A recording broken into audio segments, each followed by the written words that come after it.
Hi friends, some miscellaneous puzzles ಕ್ವಿಜ್ನ ಕ್ವಶನ್ಸ್ನ solve ಮಾಡ್ತಾ ಹೋಗೋಣ. ಇಲ್ಲಿ ಕೆಲವೊಂದು ಇನ್ಫಾರ್ಮೇಷನ್ ಕೊಟ್ಟಿದ್ದಾರೆ, ಹಿಂಟ್ಸ್ ಕೊಟ್ಟಿದ್ದಾರೆ.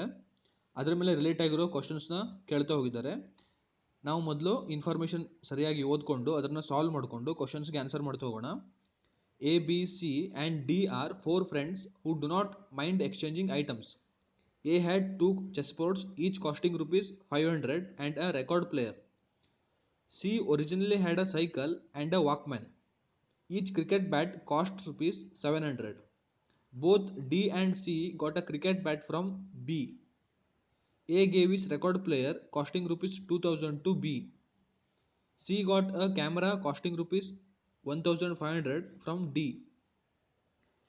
The cycle C had cost ₹1000 and the Walkman cost ₹700. B had 3 cricket bats at the beginning and D had 2 cameras, total cost of which is ₹5000. A gave one of his chessboards to C and took C's cycle. C gave his Walkman to D. ಇಷ್ಟು information ಕೊಟ್ಟಿದ್ದಾರೆ. ಅಂದರೆ ಇಲ್ಲಿ A B C and D 4 ಜನ friends ಇದ್ದಾರೆ. ಅವರು ತಮ್ಮಲ್ಲಿರೋ ಥಿಂಗ್ಸ್ನ, ವಸ್ತುಗಳನ್ನು ಒಬ್ರಿಗೊಬ್ರು exchange ಮಾಡ್ಕೊತಾರೆ. ಅಂದರೆ ಒಬ್ಬೊಬ್ಬರು ಒಂದೊಂದು ಐಟಮ್ಸ್ನ ಎಕ್ಸ್ಚೇಂಜ್ ಮಾಡ್ಕೊಂಡಿದ್ದಾರೆ ಅಥವಾ ಒಂದಕ್ಕಿಂತ ಹೆಚ್ಚು ಐಟಮ್ಸ್ನ ಒಬ್ಬರಿಂದ ಒಬ್ಬರಿಗೆ ಎಕ್ಸ್ಚೇಂಜ್ ಮಾಡ್ಕೊಂಡಿದ್ದಾರೆ.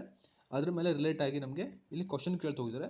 ನಾವು ಈಗ ಅವರು ಯಾವ್ಯಾವ ಥಿಂಗ್ಸ್ನ ಎಕ್ಸ್ಚೇಂಜ್ ಮಾಡ್ಕೊಂಡ್ರು, ಮೊದಲು ಯಾವುದ್ಯಾವ್ದಿತ್ತು ಅಂತ ಎಲ್ಲ ನೀಟಾಗಿ ನೋಡ್ತಾ ಹೋಗೋಣ. A B C D 4 friends initial stage, ಅಂದರೆ ಮೊದಲು ಅವ್ರ ಹತ್ರ ಎಕ್ಸ್ಚೇಂಜ್ ಮಾಡ್ಕೊಳ್ಳೋಕ್ಕಿಂತ ಮೊದಲು ಅವ್ರ ಹತ್ರ ಯಾವ ಥಿಂಗ್ಸ್ ಇತ್ತು, ಯಾವ ವಸ್ತುಗಳಿತ್ತು, ಅದ್ರ ಕಾಸ್ಟ್ ಏನು ಅಂತ ನೋಡ್ಕೊಳ್ತಾ ಹೋಗೋಣ. ಇಲ್ಲಿ ನಾವು ಆ ಕೊಟ್ಟಿರೋ ಇನ್ಫಾರ್ಮೇಷನ್ನ ನೋಡ್ತಾ ಹೋದರೆ, ಅಂದರೆ ಅವರು ಸೀರಿಯಲ್ ವೈಸು ಅಂತ ಡೈರೆಕ್ಟಾಗಿ ಕೊಟ್ಟಿಲ್ಲ. ಅದು ಮಧ್ಯ ನಾವು ಇನ್ಫಾರ್ಮೇಷನ್ ನೋಡ್ತಾ ಹೋದರೆ, ಅಂದರೆ ಮೊದಲು ಎ ಹ್ಯಾಡ್ 2 ಚೆಸ್ ಅಂದರೆ ಮೊದಲು ಎ ಹತ್ರ 2 ಚೆಸ್ ಬೋರ್ಡ್ಸ್ ಇತ್ತು, ಹಾಗೆ ಒಂದು ರೆಕಾರ್ಡ್ ಪ್ಲೇಯರ್ ಇತ್ತು. ಆ ರೆಕಾರ್ಡ್ ಪ್ಲೇಯರ್ ಚೆಸ್ ಬೋರ್ಡ್ನ ಕಾಸ್ಟು ₹500 ಈಚ್, ಅಂದರೆ ಒಂದು ಚೆಸ್ ಬೋರ್ಡಿಗೆ 500 ರೂಪೀಸ್ ಆಗಿತ್ತು. ಸೊ ಎರಡಕ್ಕೆ ಸೇರಿ 1000 ಆಯಿತು. ಹಾಗೆ ಒಂದು ರೆಕಾರ್ಡ್ ಪ್ಲೇಯರ್ ಇತ್ತು. ಆಮೇಲೆ C originally had a cycle and a Walkman. C ಹತ್ರ ಬಿಗಿನಿಂಗಲ್ಲಿ ಮೊದಲು ಒಂದು ಸೈಕಲ್ ಮತ್ತು ಒಂದು ವಾಕ್ಮ್ಯಾನ್ ಇತ್ತು. ಆಮೇಲೆ ಈಚ್ ಕ್ರಿಕೆಟ್ ಬ್ಯಾಟ್ ಕಾಸ್ಟ್ ₹700. ಇದು ನಮಗೆ ಸ್ಟಾರ್ಟಿಂಗಲ್ಲಿ ಇಂಪಾರ್ಟೆಂಟ್ ಅಲ್ಲ. ಆಮೇಲೆ both D and C got a cricket bat from B, ಅಂದರೆ ಇದು ಆಮೇಲೆ ಬರುತ್ತೆ, ಎಕ್ಸ್ಚೇಂಜ್ ಆದಮೇಲೆ. ಮೊದಲು ನಾವು ಇನಿಷಿಯಲ್ ಸ್ಟೇಜಲ್ಲಿ ಯಾರ ಹತ್ರ ಏನಾಯ್ತು ಅಂತ ನೋಡ್ಕೋಬೇಕು. A gave his record player costing ₹2000 to B, ಇದು ಆಮೇಲೆ ಎಕ್ಸ್ಚೇಂಜ್ ಆಗಿದ್ದು. C got a camera costing ₹1500 from D, ಇದು ಆಮೇಲೆ ಎಕ್ಸ್ಚೇಂಜ್ ಮಾಡ್ಕೊಂಡಿದ್ದು. The cycle C had cost ₹1000 and the walkman cost ₹700, ಇದು ಸಿ ಹತ್ರ ಮೊದಲಿದ್ದಿತ್ತು. The cycle C had cost ₹1000 and the walkman cost ₹700, ಅಂದರೆ ಸಿ ಹತ್ರ ಒಂದು ಸೈಕಲ್ ಇತ್ತು, ಅದರ ಕಾಸ್ಟು ₹1000 ಆಗಿತ್ತು. ಹಾಗೆ ವಾಕ್ಮೆನ್ ಇತ್ತು, ಅದರ ಕಾಸ್ಟು $700 ಆಗಿತ್ತು. ಅಂದರೆ ಸಿ ಹತ್ರ ಮೊದಲೇ ಇನಿಷಿಯಲ್ ಸ್ಟೇಜಲ್ಲಿ ಇತ್ತು. B had 3 cricket bats, B ಹತ್ರ 3 cricket ಬ್ಯಾಟ್ಗಳಿತ್ತು at the beginning. And D had 2 cameras, total cost of which ₹5000.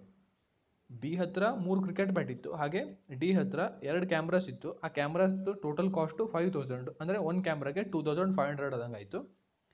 Next A gave one of his chess boards to C and took C cycle, ಅಂದರೆ ಏನವನು ಸಿಗೆ ಒಂದು chess board ಕೊಡ್ತಾನೆ, ಹಾಗೆ ಅವನ ಹತ್ರ cycle ತೊಗೊಳ್ತಾನೆ.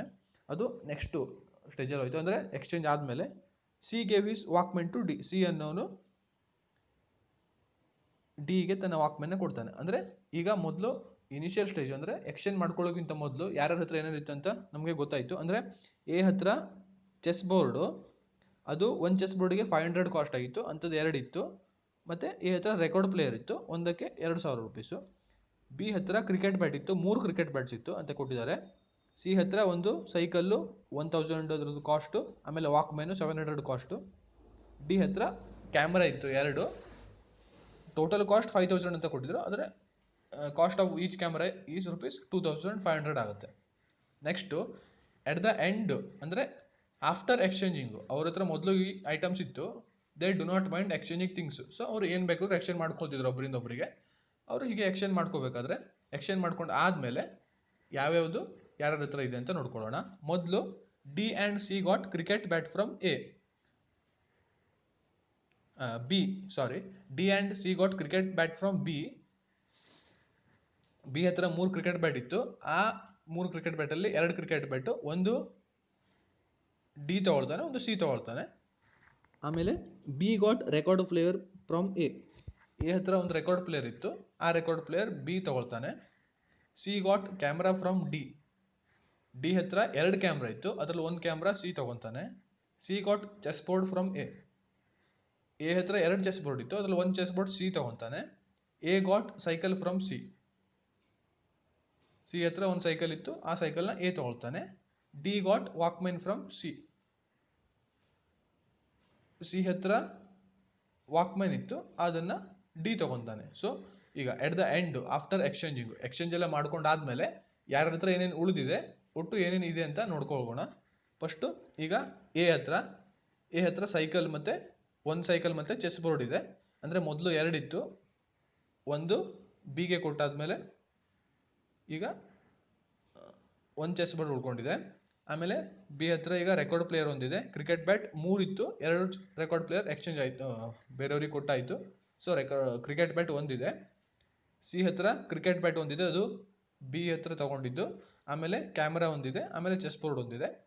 D ಹತ್ರ ಒಂದು ಕ್ರಿಕೆಟ್ ಬ್ಯಾಟ್ ಇದೆ, ಹಾಗೆ ಕ್ಯಾಮ್ರಾ ಇದೆ. ಸೊ ಇದಾದಮೇಲೆ ಇದೆಲ್ಲ ನಮಗೆ ಹಿಂಟ್ ಸಾಲ್ವ್ ಮಾಡ್ಕೊಂಡಾಯಿತು. ಇದ್ರ ಮೇಲೆ ಏನು ಕ್ವಶನ್ ಕೇಳಿದಾರೆ ಅಂತ ನೋಡೋಣ. Who did not have a cricket bat at the end of exchange of items. ಅಂದರೆ ಅವ್ರ ಹತ್ರ ಮೊದಲು ತುಂಬ ಐಟಮ್ಸ್ ಇತ್ತು, ಆಮೇಲೆ ಅವರು ಎಕ್ಸ್ಚೇಂಜ್ ಮಾಡ್ಕೊಂಡು ಆದಮೇಲೆ ಎಟ್ the end who did not have a cricket bat at the end, ಅಂದರೆ ಯಾರ ಹತ್ರ ಕ್ರಿಕೆಟ್ ಬ್ಯಾಟ್ ಇಲ್ಲ ಎಟ್ ದ ಎಂಡಿಗೆ. ಎ ಹತ್ರ ಚೆಸ್ ಬೋರ್ಡ್ ರೆಕಾರ್ಡ್ ಪ್ಲೇಯರ್ ಇದೆ, ಬಿ ಹತ್ರ ಕ್ರಿಕೆಟ್ ಬ್ಯಾಟ್ ಇದೆ, ಸಿ ಹತ್ರ ಸೈಕಲ್ ವಾಕ್ಮ್ಯಾನ್ ಇದೆ, ಡಿ ಹತ್ರ ಕ್ಯಾಮ್ರಾ ಇತ್ತು ಅಂದರೆ ಮೊದಲಿಗಿತ್ತು. ಎಕ್ಸ್ಚೇಂಜ್ ಆದಮೇಲೆ ಎ ಹತ್ರ ಸೈಕಲು ಚೆಸ್ ಬೋರ್ಡು, ಬಿ ಹತ್ರ ಕ್ರಿಕೆಟ್ ಬ್ಯಾಟು ಹಾಗೆ ರೆಕಾರ್ಡ್ ಪ್ಲೇಯರು, ಸಿ ಹತ್ರನೂ ಕ್ರಿಕೆಟ್ ಬ್ಯಾಟ್ ಇದೆ, ಪಿ ಹತ್ರನೂ ಕ್ರಿಕೆಟ್ ಬ್ಯಾಟ್ ಇದೆ. So at the end after exchanging A did not have cricket bat. Next question, total cost of materials C had at the beginning. ಅಂದರೆ ಬಿಗಿನಿಂಗಲ್ಲಿ exchange ಮಾಡ್ಕೊಳ್ಳೋಕ್ಕಿಂತ ಮುಂಚೆ C ಹತ್ರ ಇರೋ ಮಟೀರಿಯಲ್ದು total cost ಎಷ್ಟು ಅಂತ ಕೇಳಿದ್ದಾರೆ. ಬಿಗಿನಿಂಗಲ್ಲಿ ಸಿ ಹತ್ರ ಒಂದು ಸೈಕಲ್ ಇತ್ತು, ಆ ಸೈಕಲ್ ಕಾಸ್ಟು 1000 ರುಪೀಸು. ಆಮೇಲೆ ಒಂದು ವಾಕ್ಮೆನ್ ಇತ್ತು, walkman cost 700 rupees. So 1000 + 700 1700 rupees. So 1700 right answer. After completion of exchange of items, A had with him an item which no one else had. What is the item? ಅಂದರೆ exchange ಎಲ್ಲ ಆದಮೇಲೆ at the ಎಂಡಿಗೆ A ಹತ್ರ ಒಂದು item ಇದೆ, ಆ item B C D ಅವ್ರ ಹತ್ರ ಇಲ್ಲ. ಸೊ ಅದು ಒಂದೇ ಐಟಮ್ ಎ ಹತ್ರ ಇದೆ, ಅದು ಬಿ ಸಿ ಡಿ ಅವ್ರ ಹತ್ರ ಇಲ್ಲ. ಅದು ಯಾವ ಐಟಮ್ ಅಂತ ನೋಡೋಣ. ಎ ಹತ್ರ ಚೆಸ್ ಬೋರ್ಡು ರೆಕಾರ್ಡ್ ಪ್ಲೇಯರ್ ಇತ್ತು ಫಸ್ಟಿಗೆ, ಆಮೇಲೆ ಸೈಕಲ್ಲು ಚೆಸ್ ಬೋರ್ಡ್ ಆಯಿತು. ಸೊ ಎ ಹತ್ರ ಸೈಕಲ್ ಚೆಸ್ ಬೋರ್ಡು, ಬಿ ಹತ್ರ record player cricket bat, C ಹತ್ರ cricket bat camera chess board, D ಹತ್ರ ಕ್ರಿಕೆಟ್ ಬ್ಯಾಟು ವಾಕ್ಮನ್. ಅಂದರೆ ಒಂದೇ ಒಂದು ಐಟಮ್ ಇರೋದು ಯಾರ ಹತ್ರ, ಅದು ಸೈಕಲ್ಲು. ಎ ಹತ್ರ ಸೈಕಲ್ ಒಂದೇ ಇದೆ, ಚೆಸ್ ಬೋರ್ಡು ಸಿ ಹತ್ರ ಇದೆ, ಎ ಹತ್ರ ಇದೆ, cricket bat B C D ಹತ್ರ ಇದೆ, ರೆಕಾರ್ಡ್ ಪ್ಲೇಯರ್ ಇದೆ ಬಿ ಹತ್ರ, ಸಿ ಹತ್ರ cricket bat camera chess board ಇದೆ, ಕ್ರಿಕೆಟ್ ಬ್ಯಾಟು ವಾಕ್ಮನ್ ಇದೆ. So cycle is right answer. Next question, at the beginning who had the costliest items. Exchange ಮಾಡ್ಕೊಳ್ಳೋಕ್ಕಿಂತ ಮೊದಲು ಯಾರ ಹತ್ರ ಕಾಸ್ಟ್ಲಿಯೆಸ್ಟ್ ಐಟಮ್ ಇತ್ತಂತ ನೋಡ್ಕೊಳ್ಳೋಣ. ಎ ಹತ್ರ ಚೆಸ್ ಬೋರ್ಡ್ ಇತ್ತು, 2 ಚೆಸ್ ಬೋರ್ಡ್ ಇತ್ತು, ಈಚ್ ಕಾಸ್ಟಿಂಗ್ ₹500. ಸೊ 1000 ರುಪೀಸ್ ಆಯಿತು. ರೆಕಾರ್ಡ್ ಪ್ಲೇಯರ್ ಇತ್ತು ಒಂದು 2000. ಸೊ 1000 + 2000 3000 ಆಯಿತು. ಬಿ ಹತ್ರ ಕ್ರಿಕೆಟ್ ಬ್ಯಾಟ್ ಇತ್ತು, 3 ಕ್ರಿಕೆಟ್ ಬ್ಯಾಟ್ ಇತ್ತು, 700 ಕಾಸ್ಟ್ ಆಗಿತ್ತು. ಸೊ 2100 ಆಗುತ್ತೆ. ಸಿ ಹತ್ರ ಸೈಕಲ್ ಇತ್ತು 1000 ರುಪೀಸ್ದು, ವಾಕ್ಮನ್ ಇತ್ತು 700 ರುಪೀಸ್ದು. ಸೊ 1700 ಆಯಿತು. ಡಿ ಹತ್ರ ಕ್ಯಾಮ್ರಾ ಇತ್ತು, ಅಲ್ಲಿ ಅವರು ಕ್ವಶನ್ ಎಲ್ಲ ಡೈರೆಕ್ಟಾಗಿ ಕೊಟ್ಟಿದ್ದಾರೆ, the cost of 2 cameras is ₹5000 ಅಂತ. ಸೊ ಕಾಸ್ಟ್ಲಿಯೆಸ್ಟ್ ಐಟಮ್ಸ್ ಹೊಂದಿರೋದು D. So D is right answer. Next question, in the process of exchange of items B received an item from. ಈಗ ಎಕ್ಸ್ಚೇಂಜ್ ಪ್ರೊಸೆಸ್ಸಲ್ಲಿ ಯಾರ್ಯಾರಿಂದ ಐಟಮ್ ತೊಗೊಂಡಿದ್ದಾರೆ ಅಂತ ಕೊಟ್ಟಿದ್ದಾರೆ. ಸೊ ಇಲ್ಲಿ ಕೇಳಿರೋದು B received an item from, B ಅನ್ನೋ ವ್ಯಕ್ತಿ ಯಾರಿಂದ ಒಂದು ಐಟಮ್ ವಸ್ತುನ ತಗೊಂಡ. ಸೊ ಇಲ್ಲಿ D and C got cricket bat from A ಅಂತ ಇದೆ, B got record player from C got camera from D, C got chess board from A got cycle from C, D got walkman from C. ಇಲ್ಲಿ ಕೇಳಿರೋದು B received an item from, B ಅನ್ನೋನು ಯಾರಿಂದ item ತಗೊಂಡ, B got record player from A. So B ಅನ್ನೋನು record ಪ್ಲೇಯರ್ನ A ಅನ್ನೋನಿಂದ ತಗೊಳ್ತಾನೆ. So A is right answer. B received an item from A.